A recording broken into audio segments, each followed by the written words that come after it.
तो students start करते हैं नया topic blue green algae. Blue green algae बोलिए या फिर साइनोबैक्टीरिया बोलिए, साइनोबैक्टीरिया या फिर ब्लू ग्रीन एल्गी एक ही नाम है। तो सबसे पहले हम सेल स्ट्रक्चर पे फोकस करेंगे। सेल स्ट्रक्चर की अगर बात करें तो जो साइनोबैक्टीरिया की सेल स्ट्रक्चर है that is very similar to gram negative bacteria. Gram negative bacteria से मिलती जुलती इनकी स्ट्रक्चर है।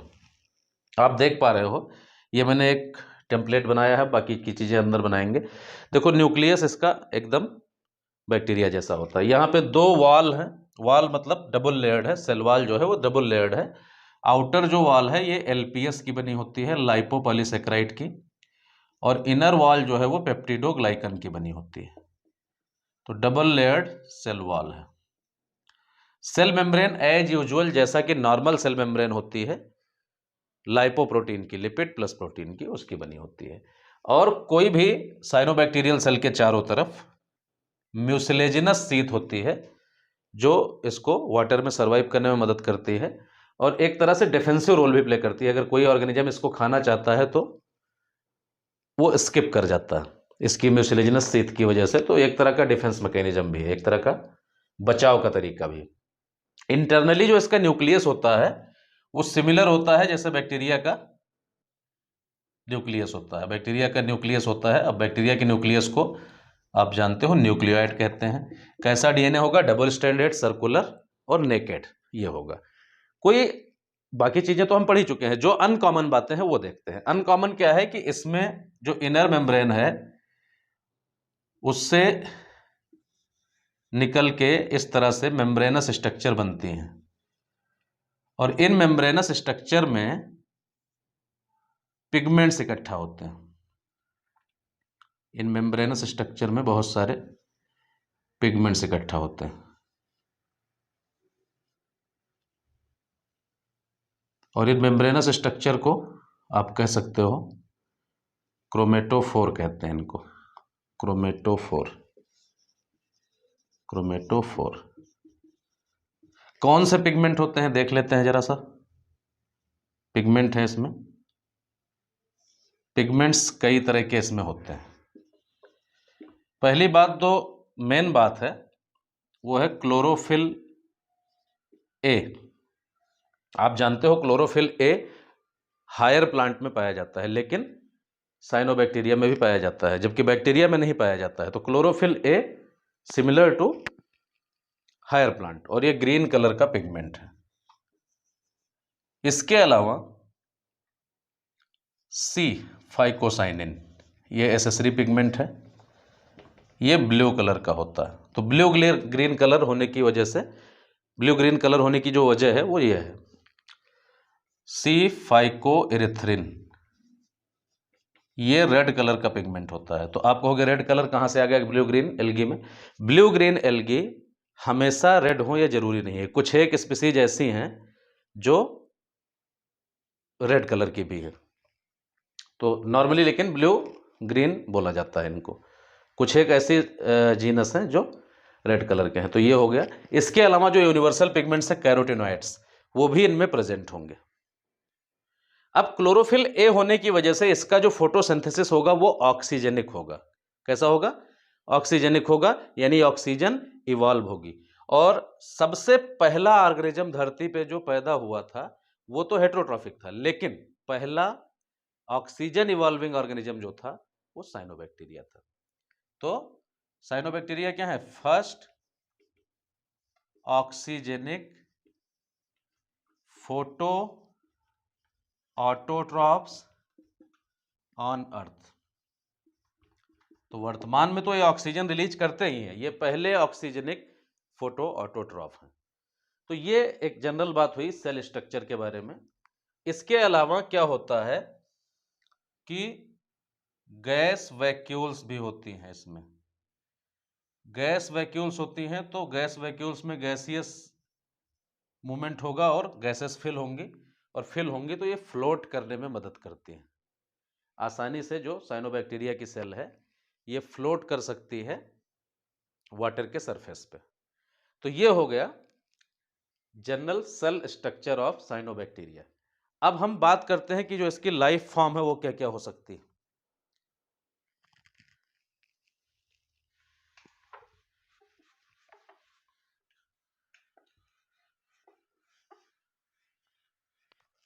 फॉर्म्स की बात करें तो इनमें यूनिसेलुलर भी हो सकती हैं, लाइफ फॉर्म जो है इनके फॉर्म्स। पहला होगा यूनिसेलुलर, मतलब बॉडी पूरी सिंगल सेल से बनी है। इसका बढ़िया एग्जांपल है स्पाइरुलिना। स्पाइरुलिना के बारे में जान लीजिए, इसमें बहुत ज़्यादा प्रोटीन कंटेंट होता है, तो इसको सिंगल सेल प्रोटीन के तौर पे यूज किया जाता है। इसका कमर्शियल बेनिफिट भी है। सिंगल सेल प्रोटीन मतलब फूड सप्लीमेंट के तौर पे यूज किया जाता है। स्पाइरुलिना यूनिसेलुलर है और कई जगहों पे, एक आध जगह पे एल्गी लिखा हुआ है। एक चैप्टर में एक जगह एल्गी लिखा है, तो एल्गी नहीं है, एक्चुअली ये ब्लू ग्रीन एल्गी है। तो आप ये मान के चलोगे प्रोकैरियोटिक सेल है। इसको वाटर टैंक्स में सिंपली ग्रो कराया जा सकता है। बड़े बड़े वाटर के जार हों और उसमें थोड़ा सा स्पाइरुलिना मिला दिया जाए तो बहुत अच्छे से ग्रो कर जाएगा। मार्केट में स्पाइरुलिना का टैबलेट भी मिलता है। अगर हमें एनिमल्स को सप्लीमेंट देना होता है तो हम स्पाइरुलिना का यूज करते हैं और एनिमल को फूड सप्लीमेंट देते हैं। दूसरा है आपका फिलामेंटस। फिलामेंटस जो होंगे, इसमें बॉडी जो है फिलामेंट के फॉर्म में अरेंज होगी। एग्जाम्पल के लिए सबसे बढ़िया एग्जाम्पल है नॉस्टॉक, ये आपकी बुक में बना भी है ऐसे। बीच बीच में स्पेशलाइज सेल्स भी होंगी ऐसे।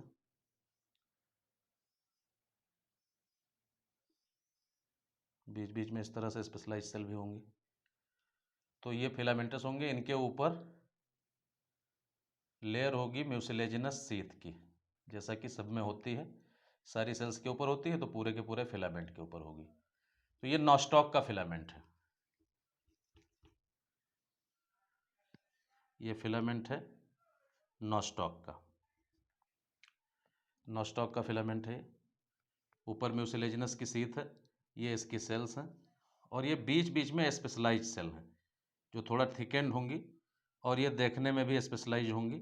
इनको कहेंगे हेटेरोसिस्ट। हेटेरोसिस्ट के बारे में यहीं पे बताया दे रहा हूँ आपको। Heterocyst are the site of nitrogen fixation. तो एक क्वेश्चन ये अराइज होता है कि बाकी सेल से ये अलग कैसे होगा। देखो, बाकी जो सेल हैं ये ग्रीन होंगी, ये फोटोसिंथेसिस करेंगी, ये ऑक्सीजन इवॉल्व करेंगी। लेकिन हेटेरोसिस्ट में नाइट्रोजन फिक्सेशन हो रहा है और जो नाइट्रोजन फिक्सिंग एंजाइम है उसको प्रोटेक्टिव एनवायरनमेंट चाहिए, वो ऑक्सीजन सेंसिटिव होता है। नाइट्रोजन फिक्सेशन का एंजाइम जो नाइट्रोजिनेज है वो ऑक्सीजन सेंसिटिव होता है। तो यहाँ पे फोटोसिंथेसिस नहीं होगी हेटेरोसिस्ट में, ये ध्यान रखिएगा। क्योंकि अगर फोटोसिंथेसिस होगी तो ऑक्सीजन इवॉल्व होगी, और ऑक्सीजन इवॉल्व होगी तो क्या होगा, वो नाइट्रोजनेज को डैमेज कर सकता है। तो इसलिए यहाँ पे फोटोसिंथेसिस नहीं होती है, सिर्फ नाइट्रोजन फिक्सेशन होता है। अब कभी कभी क्या होता है कि जब ये फिलामेंट ओल्ड हो जाता है तो ये हेटेरोसिस्ट अलग हो जाता है। जब अलग हो जाता है तो फिलामेंट उसी जगह से दो पार्ट में डिवाइड हो जाता है, या अगर कई हेटेरोसिस्ट एक साथ निकल गए तो कई पार्ट में डिवाइड हो जाता है, तो अलग अलग फिलामेंट बन जाते हैं। तो नॉस्टॉक एक एग्जाम्पल है फिलामेंटस एल्गी का। तीसरा एल्गी है कॉलोनियल। कॉलोनियल एल्गी मतलब ब्लू ग्रीन एल्गी। यहाँ पे एल्गी का मतलब blue green algae, nothing else. ठीक है। अब यहां पे क्या होगा, कॉलोनियल एल्गी एनाबेना है, माइक्रोसिस्टिस है। यहां पे इस तरह की सीथ बनेगी जो एक पूरा जेल बना लेगी, ऐसे ऐसे ऐसे ऐसे, ये म्यूसिलेजिनस। तो ये यहाँ पे क्या होगा, एक पूरा मीडियम बन जाएगा, जिलेटिनस मीडियम बन जाएगा। और इसके बीच बीच में ऐसे फंगस, सॉरी, बीजीए के, साइनोबैक्टीरिया के फिलामेंट्स ऐसे फैले होंगे कॉलोनी में। साइनोबैक्टीरिया कॉलोनाइज होंगे यहाँ पे। ठीक है। तो इस मीडियम के अंदर ये मान लीजिए कि एनावेना है। तो इस तरह से तीन लाइफ फॉर्म हो सकती हैं। यूनिसेलुलर हो सकती हैं, स्पाइरुलिना है, फिलामेंटस हो सकती हैं, और कॉलोनियल हो सकती हैं। तो ये 3 डिफरेंट लाइफ फॉर्म्स होंगी ब्लू ग्रीन एल्गी के या फिर साइनोबैक्टीरिया के। बहुत सारी ऐसी हैं जो नाइट्रोजन फिक्सेशन में मदद करती है। ठीक है, एक बहुत इंपॉर्टेंट चीज है और इसमें नाइट्रोजन फिक्सेशन में बहुत इंपॉर्टेंट बात आपको ध्यान रखनी है।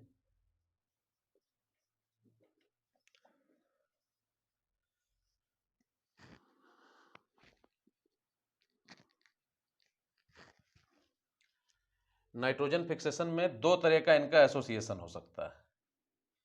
पहला एसोसिएशन सिम्बियोटिक हो सकता है, मतलब ये साथ साथ सर्वाइव करेंगे जो प्लांट होगा उसके साथ।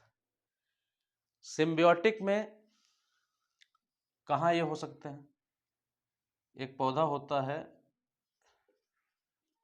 Leaves of azolla. एजोला क्या है? एजोला फर्न है। क्या है? फर्न। कैसा फर्न है? एक्वेटिक फर्न है। एक्वेटिक फर्न है। इसकी लीव्स में जो साइनोबैक्टीरिया होता है वो होता है एनाबिना। लीफ में तो एजोला की लीफ के साथ इसका सिम्बियोटिक एसोसिएशन है। ठीक है, उसके साथ ही एसोसिएटेड होता है। अगर हम राइस की फील्ड में एजोला डाल दें तो हमारा प्रोडक्शन 50% तक बढ़ जाता है। तो वो एजोला की वजह से नहीं होता है, बल्कि एनाबेना उसमें मेजर रोल प्ले करता है, क्योंकि ये नाइट्रोजन को फिक्स करता है। अब इसके अलावा रूट, आप जब प्लांट पढ़ोगे तो उसमें कोरलाइड रूट पढ़ोगे साइकस में, वहां पे ये एसोसिएटेड होता है। यहाँ पे कौन होता है? नॉस्टॉक। यहाँ पे नॉस्टॉक एसोसिएटेड होता है। तो ये कैसी फॉर्म है? ये फॉर्म है सिम्बियोटिक। ये फॉर्म है सिम्बियोटिक। दूसरी फॉर्म हो सकती है फ्री लिविंग।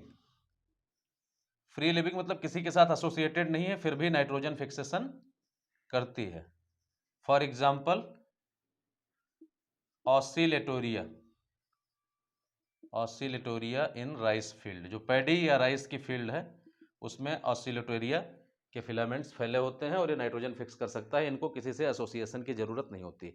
एक बात और ध्यान देने वाली है कि कुछ स्पीसीज नॉस्टॉक की भी ऐसी होती हैं जो फ्री लिविंग होती हैं, लेकिन मैं इधर इसलिए नहीं लिख रहा हूं कि आप कंफ्यूज हो जाएंगे। A few species of Nostocs are also free living. तो कुछ स्पीसीज क्या हैं? इसकी फ्री लिविंग भी हैं। ठीक है, तो इस तरह से साइनोबैक्टीरिया नाइट्रोजन फिक्सेशन में हेल्प करता है। अब अगर हम रिप्रोडक्शन की बात करें साइनोबैक्टीरिया में, तो देखो ये डिटेल में तो आपके यहाँ है नहीं, हम जनरल ऐसे बताए दे रहे हैं। फ्रेगमेंटेशन होगा, जो फिलामेंट है उसका, उससे हो सकता है। डॉर्मेंट बॉडीज वहां भी बनती हैं स्पोर के सिमिलर, जिनको एकाइनिड्स कहते हैं, उनसे हो सकता है। तो ये 2-3 तरीके हैं जिससे, 3 तरीके ऐसे हैं जिनसे हो सकता है रिप्रोडक्शन साइनोबैक्टीरिया में। तो फिलहाल कोर्स में है नहीं, थोड़ा सा इकोनॉमिक इंपॉर्टेंस के बारे में जान लें। इकोनॉमिक इंपॉर्टेंस की अगर बात करेंगे हम, तो दोनों तरीके का इकोनॉमिक इंपॉर्टेंस होगा। कौन कौन से तरीके का? पॉजिटिव होगा। पॉजिटिव अभी आप पढ़ रहे हो, पढ़ चुके हो। इंक्रीजेज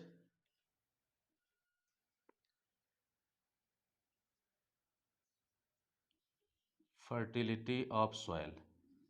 सॉइल की फर्टिलिटी को ये 2-3 तरीके से इंक्रीज करता है। एक तो N2 फिक्सेशन पहला तरीका है। जब ये डेड हो जाता है तो वहां पे ऑर्गेनिक मैटर को भी कंट्रीब्यूट करता है, और जो डिकम्पोज होके नया मटेरियल बनाता है, नया मैटर क्रिएट करता है, जिससे सॉइल की फर्टिलिटी धीरे धीरे करके बढ़ती है। एक तो N2 फिक्सेशन होता है, तो दोनों तरीके से सॉइल की फर्टिलिटी बढ़ेगी। दूसरा ये है कि बहुत सारे साइनोबैक्टीरिया रिलीज करते हैं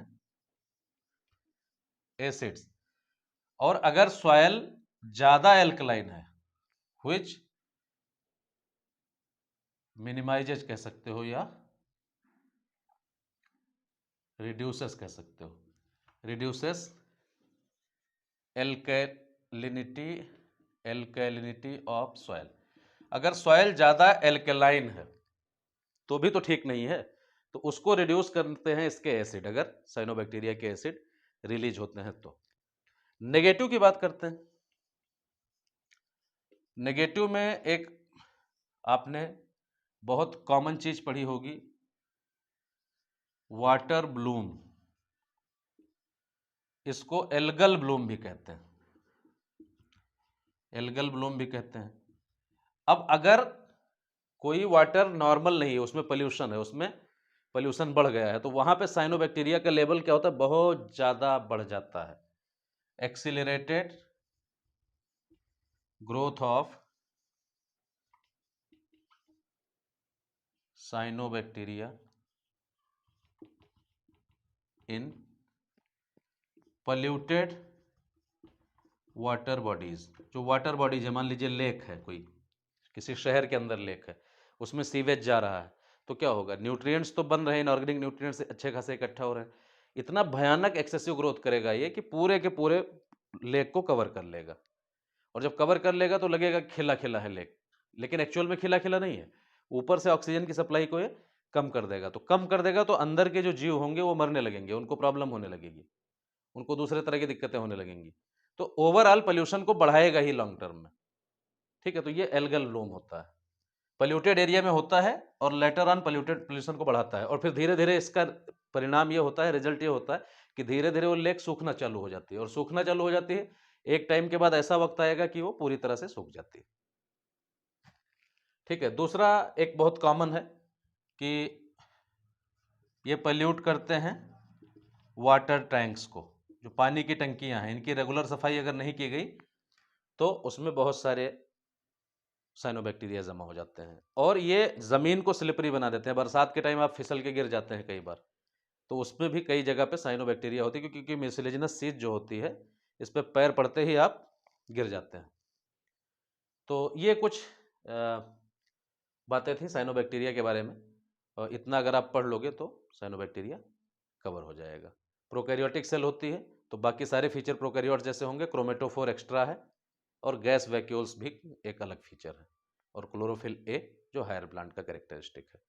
तो it was all about blue green algae और साइनोबैक्टीरिया। Thank you.